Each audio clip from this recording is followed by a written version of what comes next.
உங்க பேர் என்ன சொன்னீங்க? ஆகாஷ்னு ஒருத்தருக்கு அப்பாயின்மெண்ட் கொடுத்துருந்தீங்களா? அவர் வெயிட் பண்றாரு.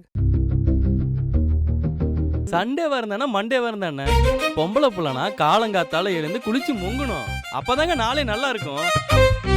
கல்யாணம் ஆகி 3 மாசம் தான்டா ஆகுது. அப்படி என்னதான்டா பிரச்சனை உங்களுக்குள்ள? சுத்தம்.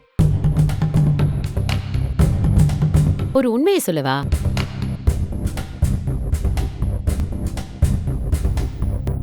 நமக்கு பிடிச்சவன் புருஷனா வரதை விட நம்மள புரிஞ்சுக்கிறவன் புருஷனா வந்தாதான் நம்ம வாழ்க்கை நல்லா இருக்கும். அப்படியே ஒண்ணு விட்டோன்னு வைங்க. இருந்தாலும் ஏதோ தப்பா இருக்கே. ஆனா அப்படியே ஆப்போசிட். அட ஆமாங்க. ஐயோ, பால்ல விழுந்துட்டு கால்ல குடிக்க சொன்னாங்க. இந்த மாதிரி கதையெல்லாம் நான் சினிமால கூட கேட்டதில்ல. நான் இன்னும் கதை சொல்லவே ஸ்டார்ட் பண்ணல.